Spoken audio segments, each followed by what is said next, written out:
미담이 나오는 게 아니라 가면 갈수록 마귀 할멈의 요술에 전 국민의 분노가 하늘을 찌르고 있습니다. 그럼에도 불구하고 오늘 또 목포의 그 나전 7기 박물관 건립 예정지에 그 기자회견을 갖고 왜 뒤에서 취재를 하고 왜곡된 취재를 해서 세상을 시끄럽게 만드는 건지 이해가 가지 않는다고 아주 기고만장한 기자회견을 했습니다. 누가요? 손혜원이 했다는 겁니다. 더불어민주당을 탈당한 이제 무소속이죠. 무소속 손혜원 의원의 목포 부동산 투기 의혹과 관련해서 목포시 의회가 이미 지난해 11월 달에 근대 역사문화공간으로 지정된 목포시 만호동 땅값이 엄청 뛰고 있다는 것을 눈치채고 알았다는 거죠. 그러니까 유명한 정치인까지 와서 구입을 했다는 설도 많이 있다면서 당시에 그 대책 마련 촉구를 한 것으로 드러났습니다. 이에 대해 목포시 측은 가격을 통제할 수 없는 상황이라 이거 정말 앞으로 상당히 걱정이라는 그런 우려를 표시했다는 겁니다. 이런 것들이 회의록에 다 나온 거 있습니다. 그럼에도 불구하고 투기가 아니라는 손혜원의 주장과 달리 지난해부터 목포 현지에서는 외지인들의 부동산 투기가 심각한 이슈로 제기가 됐고 주무 지방자치단체인 목포시하고 시의회 차원에서 이 문제를 집중 논의했다는 겁니다. 이것은 손혜원 주변 인사들이 목포 땅과 건물을 매입하기 시작한 2017년부터 최근까지 목포시 의회 회의록에 기록되어 있는 내용이기 때문에 그야말로 빼박 증거라고 볼 수가 있습니다. 이거를 볼 때 손혜원은 부동산 투기 갑질 중에 갑질이고 이것은 분명히 직권남용이요. 국회의원으로서 비밀누설죄까지 총체적인 범죄라고 할 수 있습니다. 또한 청와대까지 연출이 되어 있는지도 조사해야 할 겁니다. 손혜원, 과연 광고 전문가다운 여자입니다. 탈당하면서도 돌아온다면서 홍영표를 널널이 세우는 배짱도 부렸습니다. 개돼지들 속여 묶기는 이리도 쉽다는 거겠죠. 이제 목포의 그 여론조작도 대대적으로 하고 있습니다. 이 여자 뒤에 누가 있겠습니까? 주무러 터진당 원내대표를 호위무사로 거느리고 거들먹거리면서 초선밖에 안 되는 오만 불순하고 아나무인인 여자가 뭔가 든든한 뒷배경이 없었다면 그런 파렴치하고 올 같지 않은 짓거리를 해대고 있겠습니까? 그 여자가 한 짓거리 말고 뒷배경도 철저히 조사해서 모두 최순실 씨의 시중들도록 옆방에 가둬야 할 겁니다. 국가 소유 대통령 전용기를 김정숙이란 뻔뻔한 예편내가 대통령 회장 휘두르고 단독 나홀로 해외여행 다닐 정도로 뻔뻔한 김 여사보다 이 쓰레기 시궁창 손혜원이라는 자는 더 뻔뻔함이 앞서가고 있습니다. 초록이 동색이란 말이죠. 초록이 동색이란 말이 있습니다. 숙명여고 중학교 때부터 50년 지기인 친구끼리 내로남불의 뻔뻔함은 금메달감 아니겠습니까? 이 정도 되면 목포도 문화관광지 선정을 취소해야 합니다. 두고두고 불명예스러운 그런 스토리들이 그 지역에 남을 텐데 무슨 문화를 기리겠다는 겁니까? 투기문화관광지 손혜원의 측근 및 아름아름의 국회의원들이 그쪽에 많은 건물을 매입했을 터이고 당연히 거국적으로 투기지역으로 회자될 텐데 무슨 문화의 거리가 되겠습니까? 아니 일제 강점기 벽돌 건물을 보물로 껴안고 영광을 춤추는 목포 시민들 땅값 올라가니 또한 영광 아니겠습니까? 주구 언론 또한 그녀의 아버님을 공산당 아닌 사회주의자라 나팔 불어주니 괴벨스 피청장이 유공자 맨 앞에 세워 히틀러처럼 그분 모셔와서 대가리 숙이게 하고 온 국민 보는 앞에서 쇼를 바라보는 국민이 처량하게 보일 뿐이었습니다. 그리고 어제 국회에서 열린 그 새해 첫 고위 당정청 그 회의에서 이낙연 총리, 왼쪽에 이낙연 총리가 있었고 더불당의 이해찬 대표가 오른쪽에 앉아서 이야기를 나누고 있는 모습을 봤습니다. 근데 그 뒷배경의 글씨가 뭐였는가 하면은 그 뒷배경의 글씨가 새로운 100년 국민과 더불어민주당이 책임지겠습니다라고 이렇게 쓰여 있어요. 새로운 100년 국민과 더불어 민주당이 책임지겠다는 겁니다. 이낙연 총리는 손혜원 민주당의 전 의원이었죠. 목포 투기 의혹에 대해서 여러 의문이 제기되고 고발됐으니까 잘못이 확인되면 법대로 처리하겠다고 이렇게 얘기를 했습니다. 미꾸라지 같이 요리조리 피하기만 하는 이낙연 총리, 그렇다면 지금까지 법대로 안 했다는 얘기인가요? 그 지위에, 그 나이에 지시 기다리지 않고 눈치 보지 않고 소신껏 결정할 수 없습니까? 손해원 투기뿐이 아닙니다. 지금 이 나라 탈원전으로 전력 수급, 전기료 인상, 미세먼지가 쌓이고 있는데 이대로 두고 하명만 기다릴 것인가요? 그리고 군사합의는 위헌 요소가 당초부터 잠재되어 있는데 총리로서 평화가 왔다고 북치고 장구칠 생각, 그런 생각만 합니까? 그동안 정부가 해온 거 보면은 이 총리의 말이 믿어지지 않습니다. 김경수가 희죽희죽 웃으면서 가소롭다는 듯이 검찰 조사를 받으러 다니다가 잠잠해진 것처럼 저들이 말하는 법은 고무줄 잣대 권력에 기울어진 판결을 수없이 내리고 있기에 그저 잠깐 국민들 헷갈리게 하는 것 뿐일 것 같습니다. 조가대 김여사 중고등학교 동창 절친인데 그 많은 빽이 또 있을까요? 말 쉽게 하지 마세요. 결국 어떻게 될지 심히 미심쩍지 않을 수 없습니다. 적산가옥. 이 적산가옥이라고 하는 게 말 그대로 적의 재산이라는 어원으로 전국에 수도 없이 많이 존재하고 있습니다. 좀 더 정확히 말하면은 이 적산가옥은 법정 용어로 말하면은 귀속재산이라고 이렇게 얘기를 합니다. 귀속재산. 일본이 폐망하면서 한국 정부에 돌려주고 갔기 때문에 귀속재산이 정확한 표현입니다.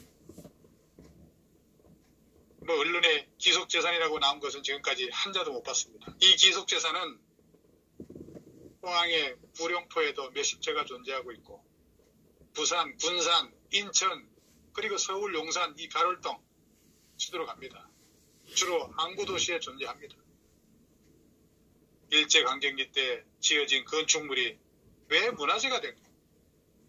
뭐 그것도 희소성이 있는 것도 아니고 전국에 지금 엄청 존재하고 있습니다. 근데 왜 목포 적산가옥만 적산가옥인 것처럼 치부되고 거기다가 땅 투기까지 일어나고 예산이 1,000억이 넘게 지원됩니까? 그거야 문재인이가 뼛속까지 전라도이기 때문에 그렇다면 문제가 많을 겁니다. 명의롭지 못한 일이라면 원위치 시켜야 합니다. 이낙연 총리 뒤에 붙여놓은 그 글이 새로운 100년 민주당이 책임지겠다는 말, 이거 참 집단 사이코패스 범죄자 집단들처럼 보입니다. 거대한 범죄자 집단이 새로운 100년을 책임진다고 당신들 뭔가 착각하고 있는 거 아닙니까? 이낙연이하고 이해찬이 당신들 3년 후에 어떻게 될지 장담할 수 없을 겁니다. 맞습니다.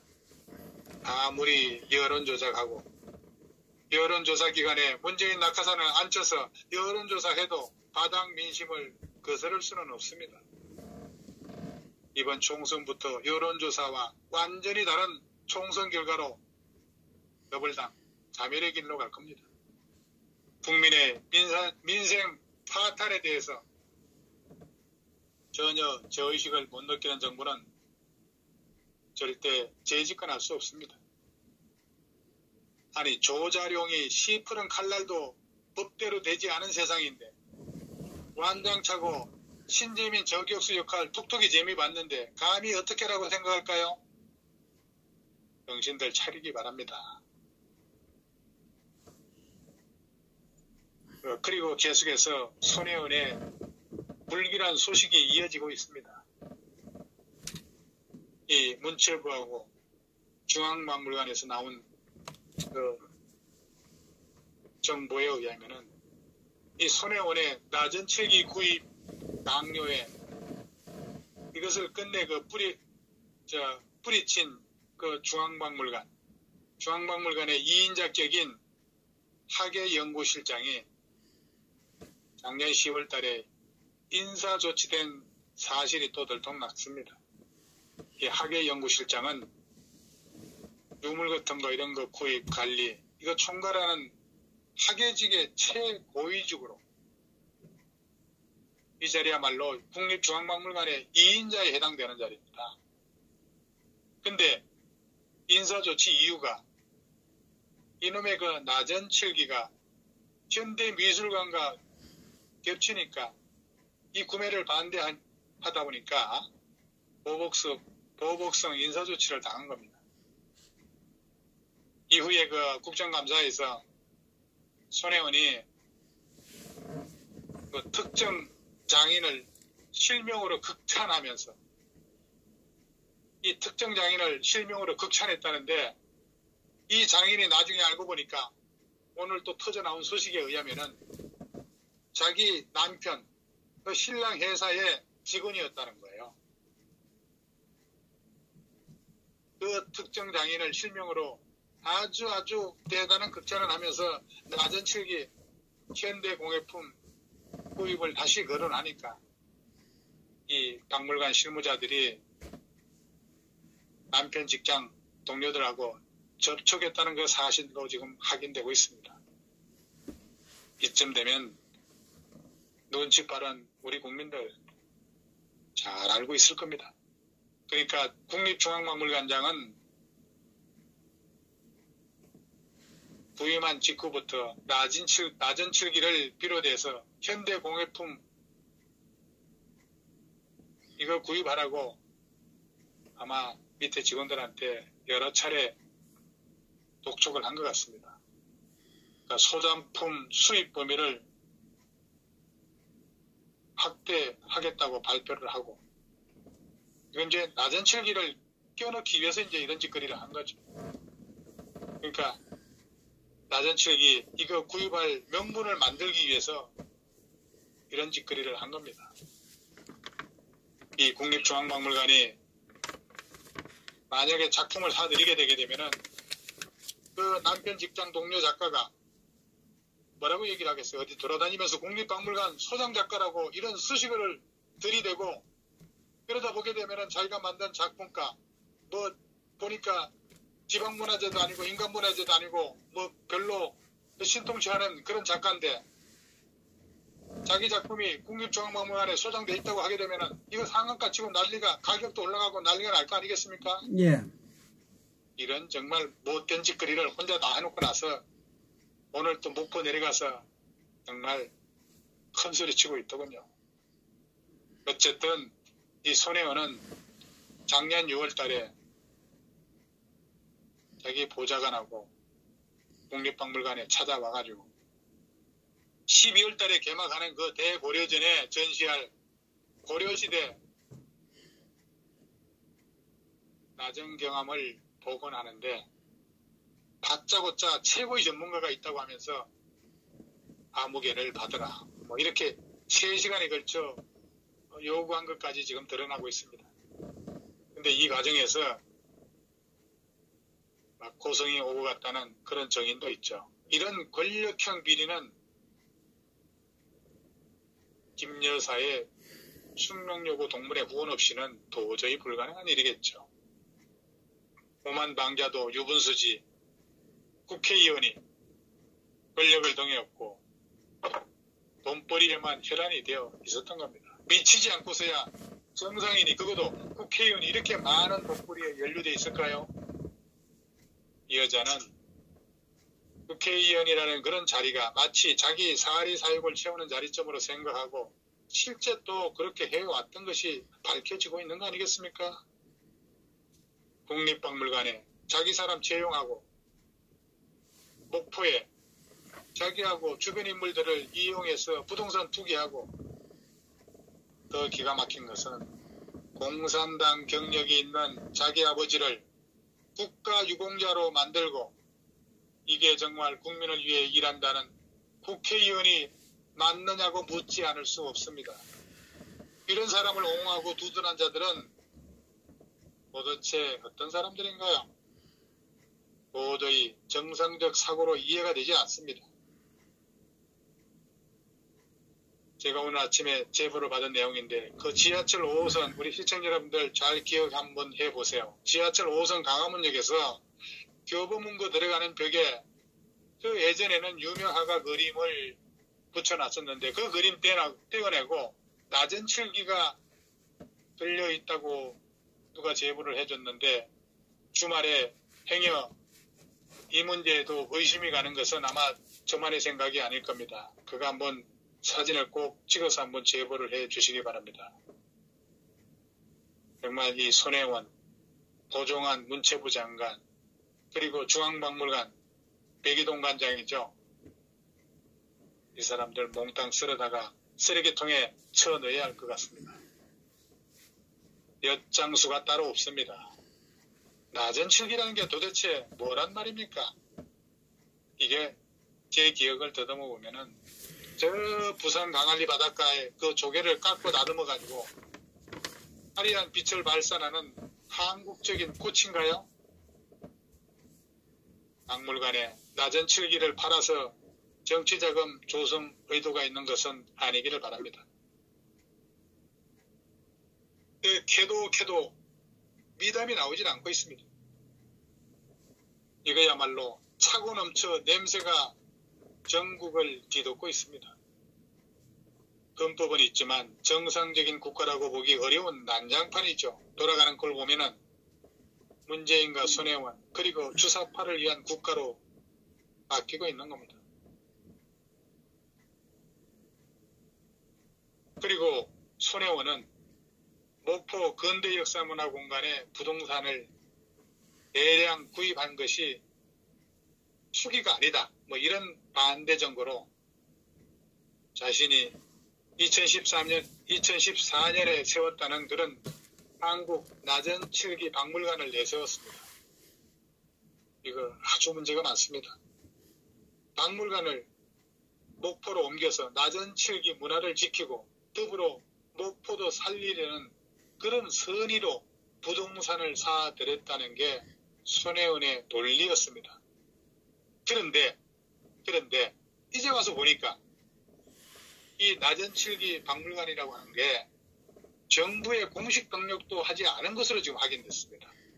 그러니까 법적 실체가 없고 관리 감독망에서도 벗어난 이거야말로 사설 박물관이라는 얘기죠. 미등록 사설 박물관에서 전시품을 판매하고 있는 것도 논란거리가 지금 되고 있습니다. 이 손혜원은 박물관 안에 전시 공간하고 판매 공간이 엄연히 구분되어 있어 문제가 없다, 뭐 이런 취지로 지금 반박을 하고 있는 것 같은데 이거 말이 안 되는 거죠. 근데 문체부 얘기 들어보게 되면 박물관 내 판매 행위 자체가 권장사항이 아니라는 거, 이런 분명한 선을 긋고 있습니다. 이 문체부가 법적으로 명확히 금하지는 않았지만은 박물관 내에서, 박물관 안에서 작품 판매 행위도 하지 않는 게 원칙이다. 작품을 판매하는 것은 이건 박물관이 아니라 갤러리, 그것도 개인 갤러리로 봐야 된다는 겁니다. 사실 손혜원의 나전칠기 박물관은 단순한 공예품 판매처에 불과한 것이었습니다. 저는 그렇게 생각합니다. 그렇다면 손혜원의 박물관 목포 이전 주장은 당연히 공권력 남용으로 판단될 수 있는 근거가 되는 거 아니겠습니까? 정말 그 여자의 변명과 해명이라고 하는 말들이 하나서부터 10가지가 아니라 100가지도 어느 하나 진실이 없습니다. 저 뻔뻔하면 도대체 어디서 나오는 걸까요? 그것이 청와대라면은 유유상종이라는 말이 딱 맞아 떨어지겠죠. 그놈의 변명도 계속 바뀌고 있습니다. 처음에는 무슨 300평이라고 했다가 나중에 또 500평이라고 500평이 필요하다고, 그리고 집도 처음에는 9채, 그리고 16채, 20채, 22채, 30채. 예라이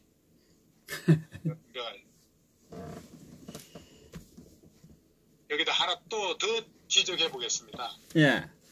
손혜원이 국회 문화체육관광위원이 되면서 직무 연관성 때문에 주식을 백지 신탁한 회사가 크로스포인트 인터내셔널 명의를 통해서 목포에 부동산 투자를 한 것으로 또 드러났습니다. 근데 이 회사 만든 손혜원의 남편 이름이 정근혜더라고요. 나이도 꽤 많아요. 지금 우리 나이로 75살인가 됐습니다. 정근혜라고 하는 남편이. 나이 차이가 많이 나네. 예, 크로스포인트 문화재단 이사장이죠. 근데 여기서 그 주식 1만 주를 백지 신탁했다는 겁니다. 손혜원이 소속된 국회 문체위 업무하고 관련해 이해 충돌 소지가 있기 때문이었습니다. 이건 공직자윤리법에 따른 것이겠죠. 그러나 문제는 크로스포인트 인터내셔널이 회사 명의로 목포 건물 2채를 샀다는 점입니다. 손혜원은 최근에 30년간 브랜드 디자인 회사를 수많은 작품을 만들어 온 크로스포인트 인터내셔널에 기념관을 건립할 계획이었다며 매입 사실을 인정했죠. 이렇다면 이것도 직무 연관성이 인정된 그런 회사를 활용해서 부동산을 사들은 것이기 때문에 백지 신탁 제도를 무시하고 공직자윤리법을 위반한 것이라 할 수 있습니다. 공직자윤리법은 주식 백지 신탁과 관련해서 공직자 해당 기업의 경영 또는 재산상 권리에 영향을 미칠 수 있는 결재, 지시, 이견, 표명 이런 거 다 금지하고 있습니다. 근데 현재 대표이사인 남편이 목포에 가본 적이 없다고 분명히 밝히지 않았습니까? 그렇다면 이것 또한 명백한 불법이다. 저는 그렇게 생각합니다. 근데 손혜원이 백지 신탁한 주식 아직 매각되지 않았습니다. 잘했습니다. 잘했어요. 손혜원 잘하는 일은 박수로 격려를 해줘야겠죠. 덕분에 문가 정권의 폭망이 눈에 다가왔기 때문입니다. 손혜원 관련 사건이 또 있어요. 이건 뭐냐면은 손혜원의 부동산 투기 의혹이 제기가 된 현대 역사문화공간, 이게 모두가 602필지입니다. 근데 이 중에서 125필지, 약 20% 이상 되겠죠. 예. 이걸 목포에 주소를 두지 않은 외지인이 소유하고 있습니다. 그러니까 주민들이 이런 노른자라고 불리는 그곳이 아마 대이동 일가인 것 같습니다. 그리고 만복동 이런 중심지역 54필지의 경우에는 15필지를 2017년 이후에 외지인들이 사드렸다는 거고, 그리고 올 1월에 뭐 3건 거래가 성사됐는데 3건 모두 매수자가 이 크로스포인트 문화재단이었다는 겁니다. 그러니까 이 재단이 이 일대에 모두 10필지를 보유해서 전체 18%나 가지고 있는 겁니다. 자, 우리 시청자 여러분, 이제 손혜원의 도시재생사업의 실체를 아셨죠? 이게 바로 종북이 주도 투기사업입니다. 현지인들은 투기꾼들의 고임에 팔고 세금으로 개발하고 시세 차익 얻어가지고 부르주아 되고 싶은 것이죠. 남한테는 가난을 요구하면서 자기들만 세금의 힘으로 부르주아 되겠다는 야무진 야망이 도시재생사업의 실체라고 할 수가 있습니다. 근데 또 있습니다. 손혜원이 국회 문화체육관광위원이 되면서 이 직무 연관성 때문에 이 백지 신탁한 회사 이거 목포구 문화재 거리가 등록문화재로 지정된다는 그런 정보를 이용해서 부동산 매입을 했다고 하게 되면 이건 또 부패방지법 위반 혐의로 형사 처벌 대상이 될 수 있다는 겁니다.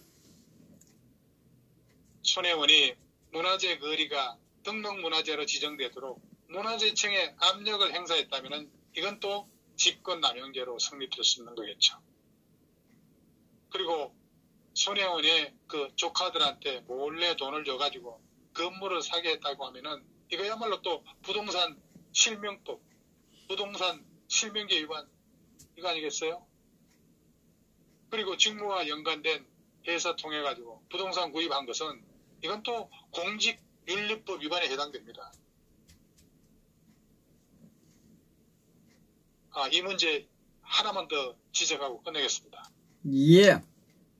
손혜원 이 부친의 독립유공자 선정 직전에 이 피우진 국가보훈처장을 국회의원 회관 자신의 사무실에서 부른 거죠. 거기서 만나가지고 아버지의 독립유공자권을 얘기했다고 하죠. 근데 그 국가보훈처는 독립유공자를 선정하는 그런 주관 부처입니다. 그러니까 손혜원은 작년 봄에 이 피처장한테 면담을 요청해서 이 국회의원 회관에서 만났다고 하는데 그 해에 작년 4월 달에 이 보훈처가 포상 대상을 확대하는 쪽으로 심사 기준을 바꿨다는 거예요. 이게 뭐냐면은 공산당 활동 이력이 있더라도 북한 정권 수립에 직접 기여하지 않았다면 포상할 수 있도록 하자. 뭐 이런 내용입니다.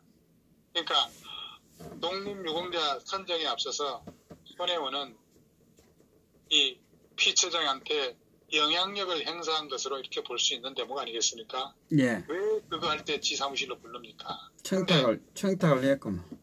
손혜원의 아버지가 이 여운형의 그 청년 비서였다고 주장해 왔습니다.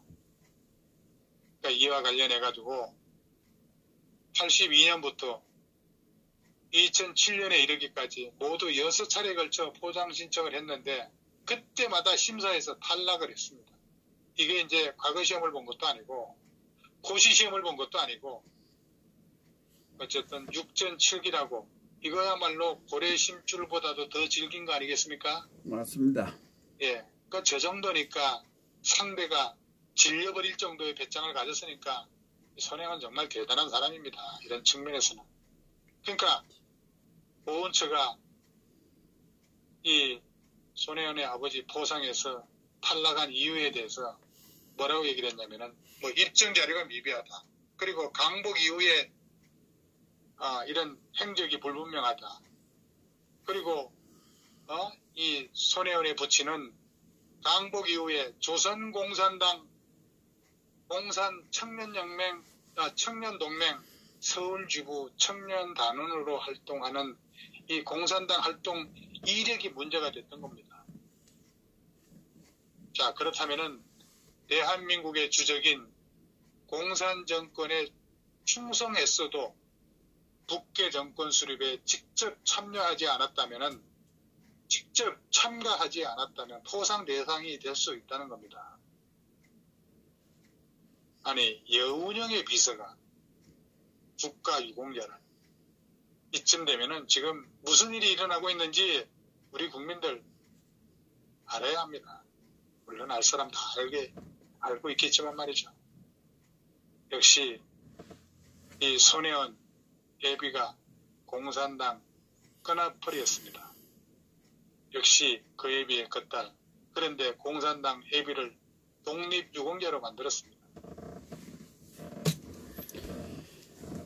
근데 동아일보 폐간에 반대해서 뭐 투옥됐다고 독립유공자가 될 수 있단 말입니까? 말 같은 소리 해야죠. 보훈처는 독립유공자 선정 공적조서 내용을 일반 시민들한테 공개해야 할 겁니다. 특히 여운형에 비서했다고 독립유공자 됩니까? 6.25 참전 용사들도 쥐꼬리만큼 소액받고 있는데 형평성과 국민법 감정에도 맞지가 않습니다. 하긴 뭐 이 정권 못할 게 있겠습니까? 손혜원의 탈당 회견장에 뭐 집권당 원내대표로 병풍 세우는 실력인데 말이죠. 5.18 정신에 썩은 곰팡이 꽃이 피어납니다. 목 잘린 돼지머리 모셔다 놓고 강화문 앞에서 고사를 지내야 할 것 같습니다. 이순신 장군 세종대왕 동상도 옮기고 북한에서 귀한 손님이 서울에 온다는 데 대한 이 가장 귀하다는 아마 멧돼지가 좋을 듯 합니다. 여러분의 의견은 어떤가요? 요즘 한반도 최고의 귀족은 손혜원의 부친처럼 남한내의 공산혁명주의자 이런 경력자라고 할 수 있을 것 같습니다. 그들은 김씨 양조에서 영웅이요 대한민국의 국가유공자이기 때문입니다. 대한민국의 모든 국가유공자 중에서 공무원 임용시험에 10% 가산점 부여 등의 그런 파격적 특혜를 주는 5.18 국가유공자 선정과 관리를 이거 중앙정부도 아닌 일개 강조시장이 하고 있는데 유독 5.18 유공자 명단 기밀만은 대한민국 국가급으로 유지하는 행태를 보면 알 수 있습니다. 근데 전임 박성춘 보훈처장이라고 있습니다. 그 박성춘 보훈처장은 고엽제에 의한 보훈 청구권은 6개월이 넘도록 지금 질질 끌려오고 아니 빨갱이 노릇한 손혜원의 애비는 독립유공자로 선정하고 그리고 거기다가 문재인이 직접 유공자 순장증을 준 행위 한 달에 151만 원씩 나옵니다. 이제 자빨이 아니면 대한민국에 살기 힘들다는 방정이기도 하겠죠. 전임 처장도 홀대하는 보훈처 동호중 목가리는 이적단체로 전락하고 말았습니다. 나라꼴 참 잘 돼갑니다. 머지않아 제주 4.3 폭동자들과 여수순천 반란사건 참가자들도 몽땅 국가유공자로 만들지 모르겠습니다. 그리고 그 다음에야 진짜 유공자들은 재심사를 해서 모두 서운을 다 취소하지 않을지 모를 일입니다. 거기다 미국에서 교육받은 이석기 아들이 나중에 이제 국회의원이 돼가지고 자기 아버지가 통일을 위한 열렬한 행동주의자였고 지지자였으며 억울한 옥고와 희생에 대한 유공자 포상을 신청한다고 하면은 이놈의 그 피유진 같은 인간이 보훈처장 하고 있으면은 아마도 지금처럼 해줄 것이겠죠. 그 당시를 산 사람들은 이게 뭐냐고 한숨 지을 테고 피로 얼룩진 건국 한국 전야를 생각하고 건국과 6.25 사이에 죽어간 분들을 생각한다면 훈장을 박탈하는 것이 정의 아니겠습니까? 정말로 해도 너무합니다. 전부 빨간색 자손이 이 나라 판을 치고 있습니다. 이것이 좌파 문통의 애국 아닌가요? 이 기준을 적용하면 적어도 2,500만 명은 포상 대상이라는 뜻인데 유공자의 가치는 바닥을 치고 국가 금고에는 쌀 한 톨 남지 않겠습니다. 간첩질한 공산당원을 국가 유공자로 지정된다는 것이 말이 되고 이북을 도와 간첩질했다면 국가 유공자가 될 수 있는 자격이 되고 주변 인물들을 전부 유공자로 만들어줘서 보훈수당 받아 처먹게 하고 이 중에 김경수 경남도지사 5.18 당시에 13살밖에 안 된 그런 인간도 유공자로 등록시켜 보훈수당 타먹게 했습니다. 이놈의 보훈수당은 힘있는 놈들이 공짜로 전부 다 먹으니 이놈들은 국가의 세금 도둑질에 좀뿔리가 아니겠습니까? 아, 이 더러운 세상. 손혜원의 부동산 게이트가 종횡무진 국정농단으로 치닫고 있습니다. 반드시 국정조사를 철저히 해서 무자격자 손용우의 독립 유공자 자격을 박탈해야 합니다. 이를 문재인이 막는다면 문재인 자신이 공산주의자라는 사실을 고백하는 겁니다. 손혜원이 부동산 투기와 청탁으로 모자라서 국가유공자 선정에 개입까지 하고 손혜원이는 부동산 농단, 지역농단, 문화농단으로 모자라서 훈장 농단까지 했습니다. 참이슬, 처음처럼 이거 마시지 말기 바랍니다. 그리고 힐스테이트, 후시딘 이런 광고로 돈 버는 재주도 있고 말이죠. 진실은 어떠하든 최소한 현재의 소련에 대해서만이라도 미안한 마음의 표현이라도 해야 정치인을 떠나서 인간의 도리 아닌가요? 이런 못된 여자를 감싸 안으려는 이해찬 일당 도대체 뭡니까 이거? 고성의 심사 규정 바꿔서 82년부터 2007년까지 6분이나 독립유공자 심사에서 탈락했는데 새삼스럽게 피청장 신청 절차까지 안내를 해요. 이 여자 정말 헬기 조종사 하다가 유방암으로 부당 전역 당했다고 할 때 그때만 해도 순수해 보였는데 이따일 줄 정말 몰랐습니다. 피우진 유방암 걸려가지고 한쪽 도려내고 나머지도 군 복무에 방해된다고 잘랐다고 하지 않았습니까? 아마 그때 많은 국민들이 피눈물 흘렸을 겁니다. 이런 여군도 있구나 하고. 근데 국민 밉상 1위 애비를 그것도 빨갱이를 국가유공자로 만들어 피우진 실망했습니다. 한반도의 공산화를 위해서 6.25 남침전쟁을 일으켜 수많은 무고한 사람을 죽인 공산주의자들이 아무리 독립운동을 했다고 하더라도 6.25 남침전쟁으로 이미 독립운동은 없어진 겁니다. 진정한 유공자에게는 예스러운 이야기지만 요즘 유공자는 개나 소나 권력만 있으면 모두 되는 것 같아 서글퍼집니다. 놀러 가다 죽어도 유공자, 데모하다 죽어도 유공자, 그럴 반 공산주석과 대치하고 있는 우리 군 복무 군인들에게도 유공자 부여해줘야 맞지 않겠습니까? 목포를 투기의 거리로 만든 손혜원이 마음만 먹으면 독립투사도 만들었습니다. 한 번도 경험해보지 않은 나라를 만들겠습니다. 집권 측이 오늘의 국면을 스스로 어떻게 규정하는지를 드러낸 말이죠. 그리고 그것은 옳은 일이고 따라서 바꿀 수 없는 것이라고 했습니다. 이게 뭔 뜻입니까? 상당수 국민이 이 말의 뜻을 잘 아는 것 같지 않습니다. 그냥 지금까지 보던 대로의 정치가 있는 것만으로 여기는 것 같습니다. 한 번도 경험해보지 않은 나라. 이건 결국 자기들은 지금까지와 전혀 다른 세상을 만들겠다는 그런 뜻입니다. 한마디로 혁명을 하겠다는 뜻입니다. 이거 무섭고도 어마어마한 말이죠.